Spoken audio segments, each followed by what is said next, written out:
Hi everyone, we are excited to have you here in today's fun-filled learning session at YOLO. Here is a quick look at how you can submit your work after the class. As a first step, go to live.yolo.com. You can use any browser to access this site. On this page, you will see a list of all our classes. Scroll down and you can see the Submit Your Work button. And then you will see a list of the classes that you've last attended, which could, for example, show the dance or craft or science experiment classes you've attended recently. Next, it will show you the list of children whose names are registered in this mobile number. Choose your name from this list to submit your work. For instance, if you are Satvik Kumar, choose that name. And then choose the class for which you would like to make your submission. For example, if you've attended the New Year's Masquerade Party session and you'd like to make the submission for this class, click on the Submit Your Work button below that. And then upload the photo you've taken. Choose the image from your phone and click Submit. You can scroll down and view all your past submissions and see how many of your friends or peers have liked your work. You can also see others' work and like their work to inspire your friends. If you want to showcase your work on social media, that too is very simple. Click on Share, copy the link and post it on Instagram or Facebook or any other platform of your choice. Just a tiny reminder, your submission looks a lot better if you could click a photo in the landscape mode rather than the portrait mode. Do not forget to tag us at YOLO_app. I'm eagerly looking forward to all your submissions right after this class. Hi there, kids. How are you doing? Welcome back to today's class, and let us start talking about what we're going to go ahead and do today. And let's go ahead and talk about what we're going to go ahead and learn in this class.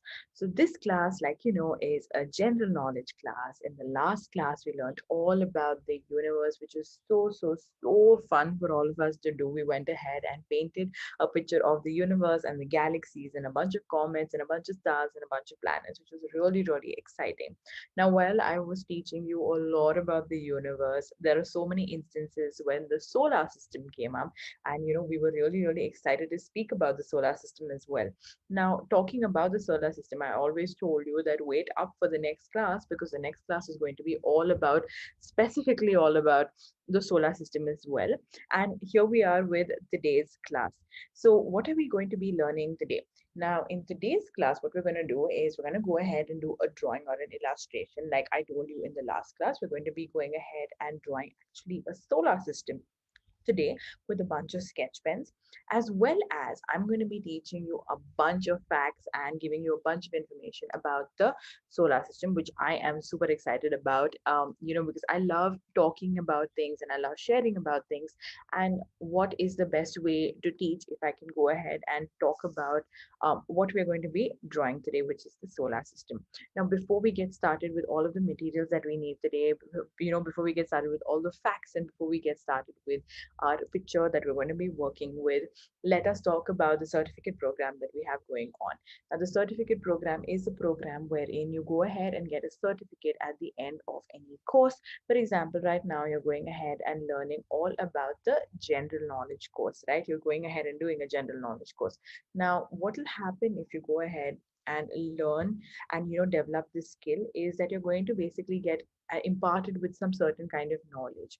And if you go ahead and attend all of your classes and if you go ahead and make all of your submissions, what is going to happen is you're going to get an identification, which is going to be a certificate telling you that you have gone ahead and done something like this and you have gained this knowledge.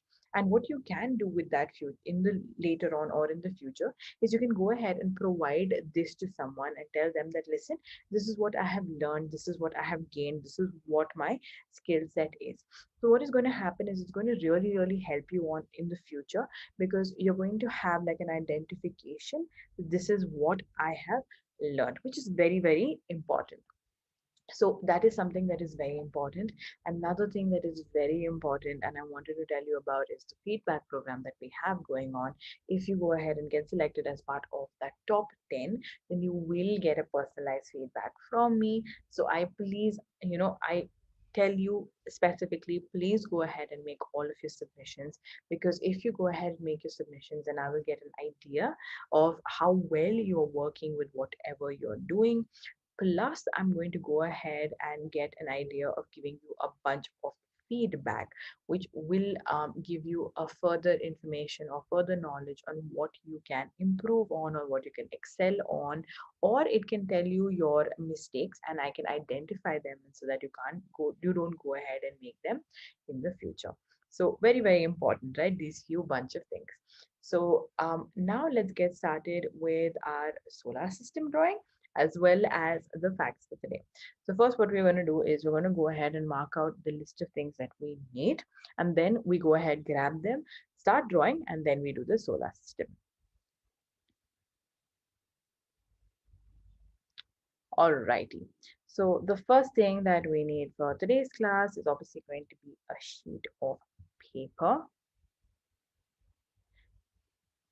Is going to be a sheet of paper. Now you can go ahead and take a drawing book, you can take a journal, you can take a sketchbook, whatever you have with you. If you do not have any of these three, then you can go ahead and take an unruled sheet of paper or a loose drawing sheet of paper or a A4 size sheet of paper. Next thing that you need for today's class is going to be a bunch of sketch pens. Here I have the Faber-Castell 12 color set of sketch pens. If you do not have this set of sketch pens, then you can definitely go ahead and take color pencils or crayons or anything of that sort. No specification on what you have to use. Just make sure you have a nice color set working around with you. The next thing that you need is a pencil. Now the pencil is just going to be sort of like something that you use as a guide here and there. So just make sure to have a pencil with you at all times so that you can go ahead and, use it if you have to correct something up or, you have to mark something out.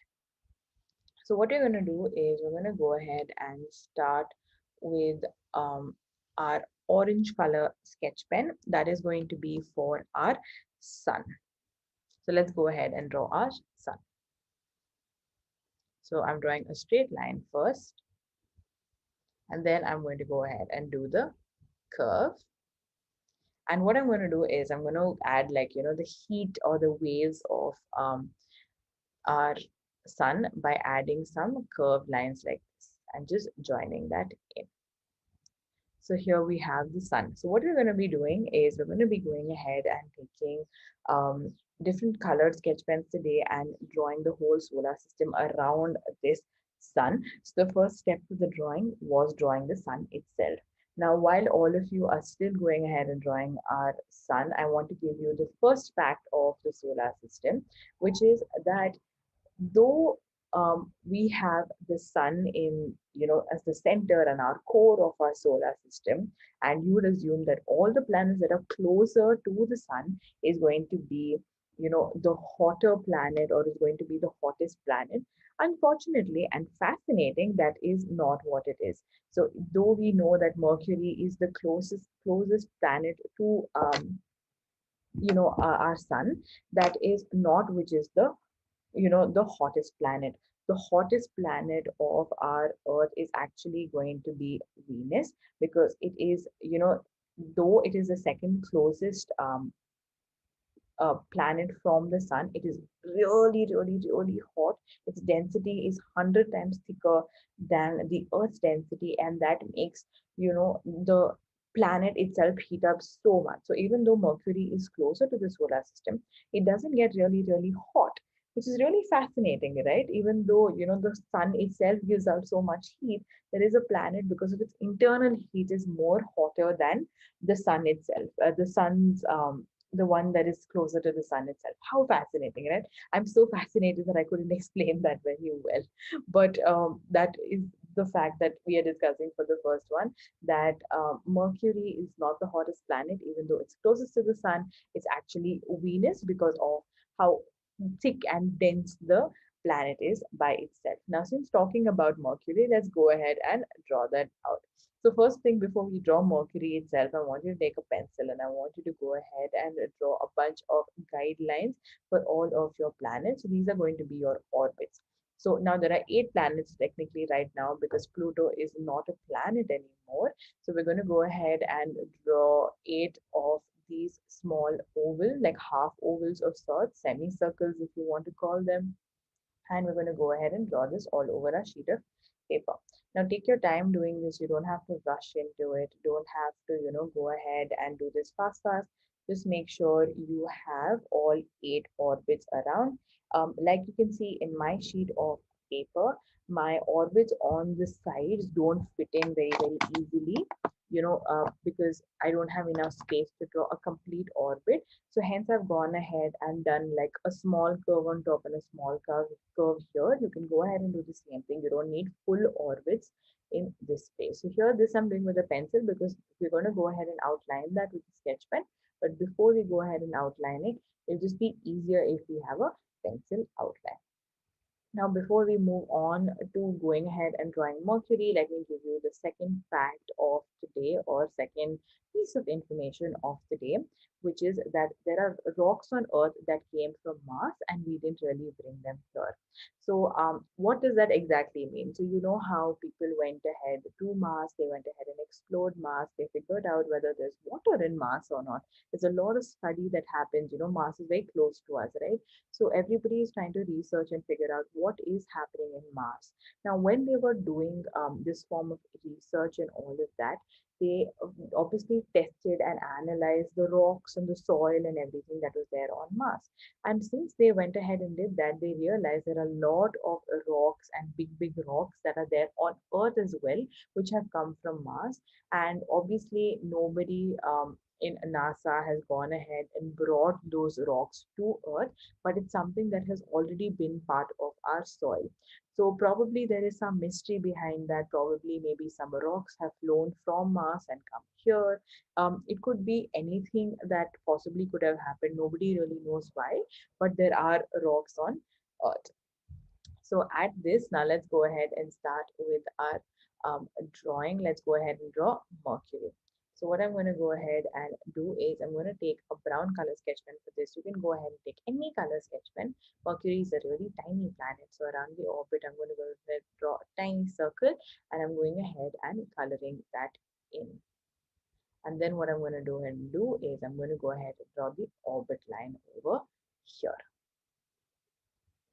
So take your time in doing this. You can go ahead and take any color of your choice when you're doing this. You do not have to go ahead and take the colors that I am using. There's no specific reason that you have to go ahead and take the colors that I am using. Use any colors of your choice over here.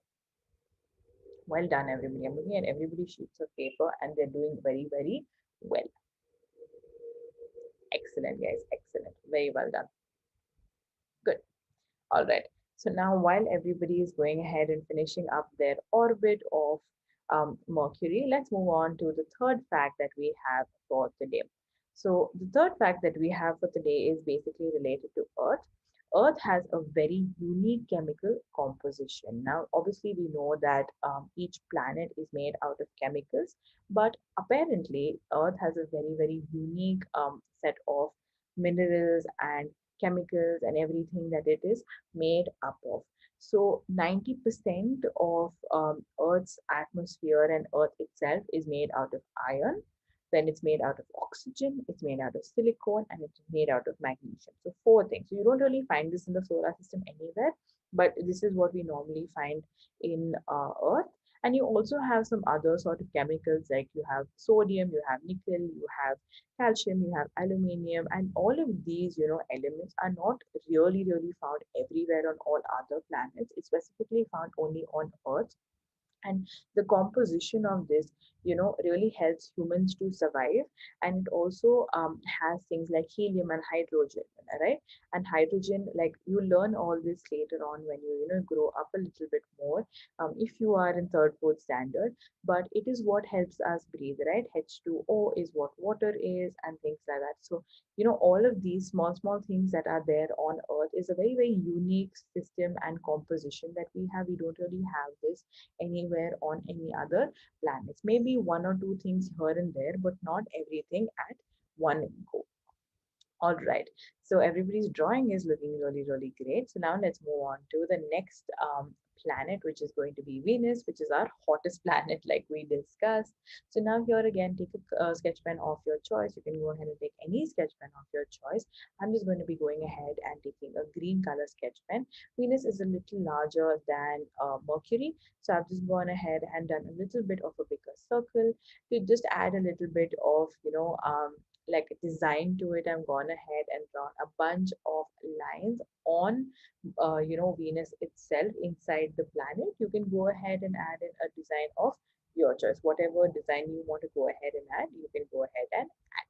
No hard and fast rule that you have to do exactly what I am doing right now, because it's going to be like sort of like a creative drawing session. I do not want it to be like a really um, like something that you don't enjoy. I want it to be something that you really enjoy, right? So just go ahead and take your time in doing that. All right. While everybody's finishing up their orbit with whichever color sketch pen they have taken, let's go ahead and talk about a little bit about Jupiter. Now, like guys know, Jupiter is the largest planet that we have in our solar system. It's really, really, really big. But that is not the fact that I actually wanted to discuss with you today.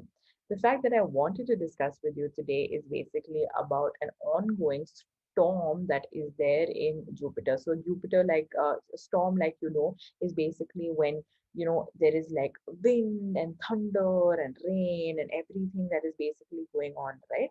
So in Jupiter, there has been a 300-year-old storm that was started. So 300 years back, a storm had been recorded, and the thing is, the storm is continuing. It has not stopped. Nobody knows when it's going to stop. Nobody knows, how long it will go on for. But right now, at current point, it's been 300 years that the storm has been going on. It's sort of like a big giant hurricane that is there on Jupiter itself.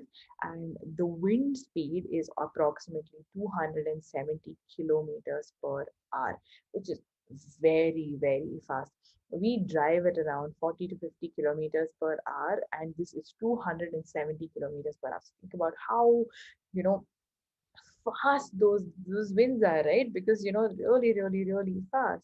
And the storm that they say, the storm that is going on right now, or the hurricane that is going on right now, is twice as big as the size of Earth. So think about it. If Earth is like this much, then you have two times of that is the size of the storm, and the storm is on the planet of Jupiter. So think how big Jupiter is, right? Isn't that fascinating? Like, something that is really intriguing to all of us, right? So think about that. And while you think about that, let's move on to our solar system and let's go ahead and draw Earth. For Earth, I'm going to be taking blue and doing that as my orbit. So I'm going to go ahead and draw a blue Earth, and I'm going to go ahead and draw a bunch of designs. You can make it look like, the usual green and blue earth. If you want to not do that, you can go ahead and just add like a few swirls here and there with green and blue, and that should be fine too. I'm just going ahead and filling it up with a little bit of a design here and there, because that's just what I feel like doing. And I'm going to go ahead and do an orbit again. Like I mentioned, you can go ahead and do whatever and however you want to go ahead and do your drawing. You don't have to go ahead and do it with the colors the way I'm doing it. You can use the colors of your choice. Well done, everybody. So now, while everybody is doing the orbit of Earth, I want to move on to my fifth fact, which is going to be Neptune has the fastest wind speeds. Now, we were just discussing about how fast the wind speeds is on Jupiter, but we have something that is even more faster. Now, in the last one, what did I tell you? That we drive at around 40 to 50 kilometers per hour. And then I told you about how the wind speeds in Jupiter is 270 kilometers per hour, but in Neptune, the fastest wind speeds are 1,600 kilometers per hour. So, how fast is that, right? That's really, really, really, like fast, unbelievably fast, right? So the thing is, Neptune itself is made up of a lot of composition of chemicals and gases, and how the chemicals and gases work over there, it results in very, very, very fast wind speeds. So think about how, fast air moves over there, right? Here, air moves very pleasantly. We have a gush of wind here and there, but not a lot, not as much as you have going on over there. Now, sitting with that fact, let's go ahead and draw Mars. I'm going to go ahead and take a red color sketch pen to draw Mars on its orbit. And these planets are pretty much similar to each other in size, which is your Earth and you have your Mars and all that. They have small differences between each other. So I'm not drawing them very, very differently. So here you can see I have my Mars right here. So here I've taken a red sketch pen and I've gone ahead and done a weekly pattern inside of Mars. You can go ahead and do any size pattern that you want to do. There's no hard and fast rule that you have to go ahead and do a certain kind of shape or size or whatever, right? Just make sure this, okay, obviously the shape and the size is a little correct, but the colors and the designs that you want to go ahead and add in is up to you. Now, while everybody is drawing the orbit of Mars, I want to move on to my sixth fact. Now, the sixth fact is something really interesting. It's related to human beings, which is that we can grow as much as 5 centimeters when we are in space. So, for example, right now I am around 160 centimeters tall, but if I go into space, then I can grow up to 5 centimeters bigger. So, if for example you are 100 centimeters, you can go from 100 centimeters to 105 centimeters. Imagine 5 centimeters with just going into space. How cool is that, right? So the basic thing is that there's gravity that's there, right, on Earth. It's really holding us to the ground, right? But once you go out in space, there is no gravity which is holding us to the ground. So what happens is our spine expands, and since our spine expands, we gain 5 centimeters in our length. Isn't that pretty much amazing, right? Isn't that great? All right. So now let's go ahead and draw the next planet, which is going to be Jupiter. Again, take a color or of your choice, the sketch pen of your choice. I've gone ahead and taken orange and I'm drawing it nice and big. And here again, you can go ahead and draw any designs of your choice. I'm just going ahead and drawing a bunch of wiggly lines, which are a bunch of wiggly circles to go ahead and add like a design to my Jupiter. Also make sure to go ahead and do your orbit nice and neat. All right, I can see everybody's sheet of paper looking so nice, so good. I'm so proud of all of you for going ahead and doing such a neat job. Let's not move on to the next one. All right, so we can go ahead and while everybody's finishing their Jupiter and doing their orbit, let's move on to the seventh fact that I have here for today. Okay, the seventh fact that I have here today is basically that there are around 500,000 pieces of space junk floating around in the outer space. What is space junk? Okay, space junk is basically anything that is thrown out into space. So space is basically our solar system, right? So a lot of the times when we have ships or rockets or things like that going up and about in space when they're doing research, there's a lot of things that is like thrown around in space and that kind of just disappears into space. So as estimated by our scientists, there is around 500,000 pieces. What is 500,000 pieces? Around 5 lakh pieces that is just floating around in the atmosphere somewhere. Maybe they're hitting into each other, maybe they're not, but there are a lot of things flying around in our solar system that's just there, and that's all thrown by basically us, which is very sad. We should not be throwing things into space, but that is something that does happen. There are around 5 lakh things floating around in space right now. All right, I can see everybody's drawing is done, looking very nice. So let's move on to drawing Saturn. So Saturn, I'm taking a green color sketch pen. You can take whatever color sketch pen that you like. And I'm going ahead and drawing it with a dark green color. And I'm going ahead and adding a ring for Saturn over here. You can go ahead and add in a ring too if you like, and you can go ahead and add in some designs as well if you like. I'm just going to be leaving it like this while adding in an orbit as well.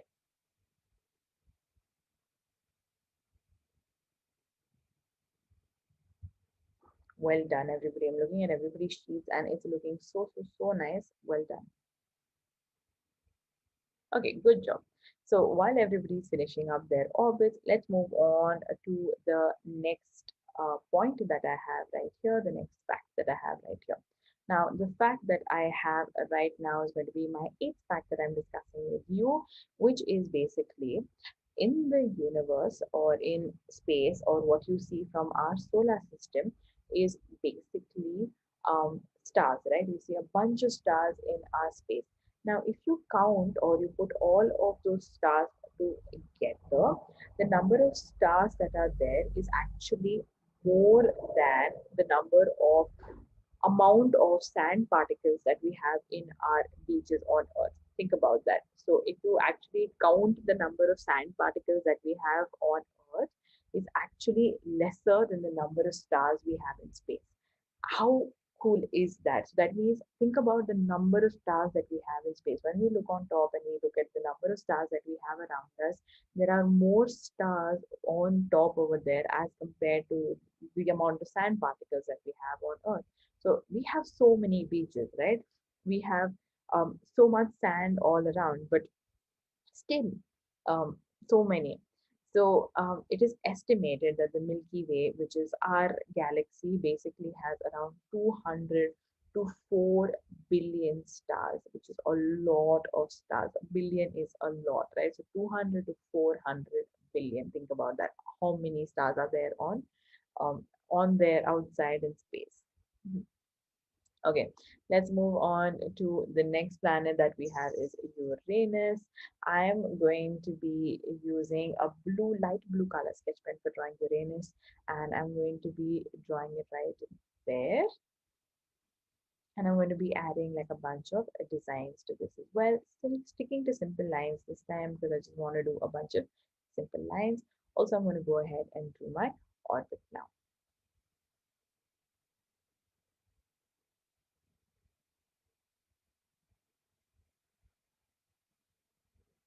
Make sure you do your orbit neatly. Don't want to, make it little dirty like mine got a little wiggly right there. Be careful about that. All right, well done, everybody.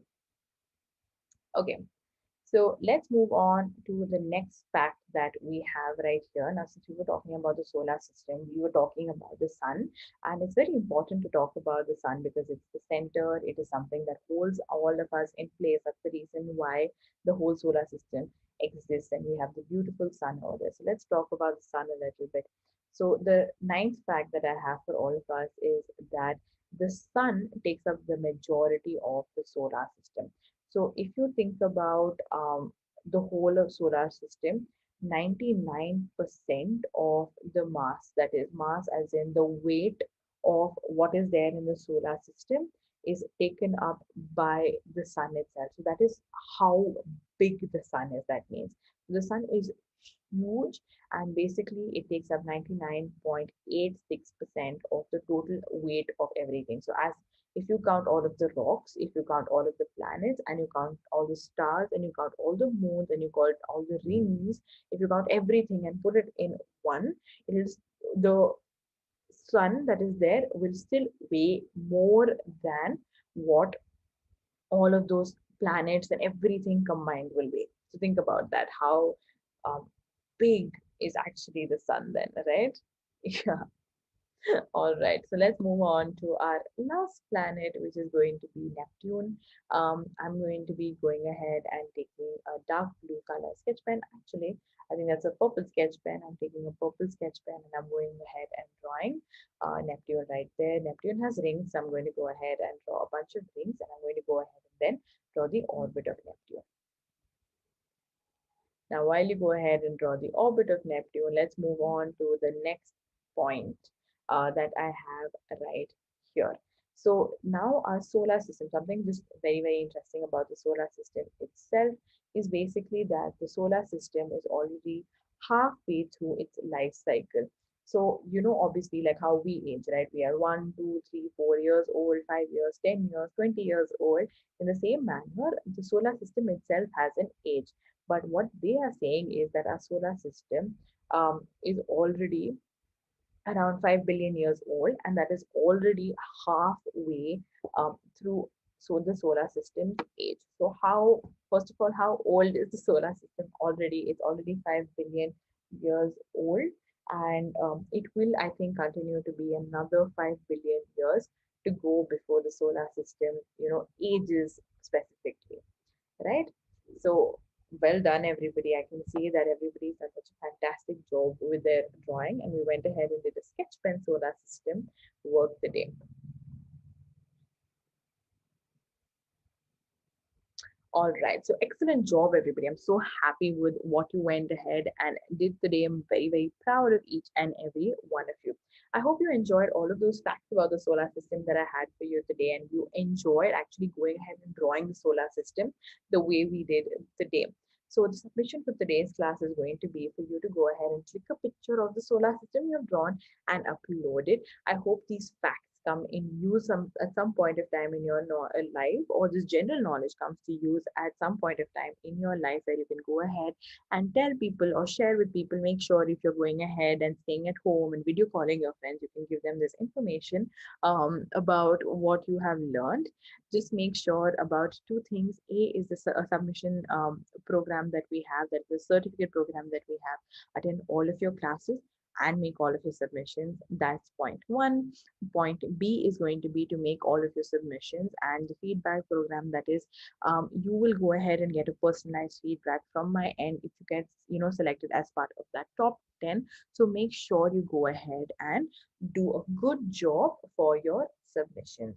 In the next class, we're going to be taking another exciting topic, and I want you to definitely go ahead and attend that class and make sure you learn a lot more with me, right?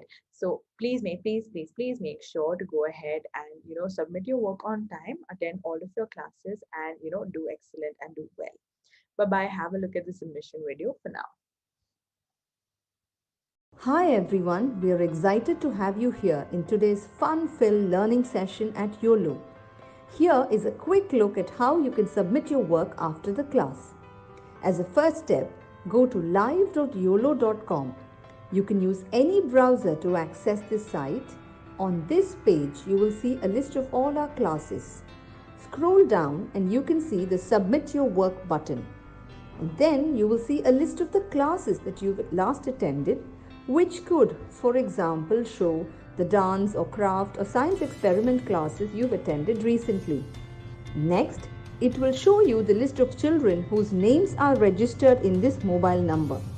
Choose your name from this list to submit your work. For instance, if you are Satvik Kumar, choose that name. And then choose the class for which you would like to make your submission.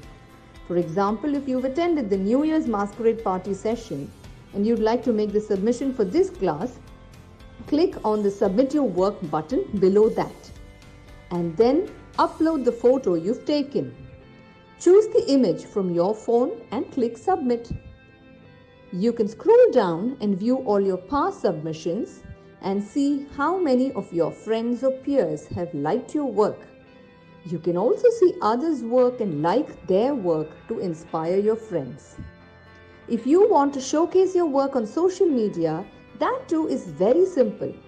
Click on Share, copy the link, and post it on Instagram or Facebook or any other platform of your choice. Just a tiny reminder, your submission looks a lot better if you could click a photo in the landscape mode rather than the portrait mode. Do not forget to tag us at YOLO_app. I'm eagerly looking forward to all your submissions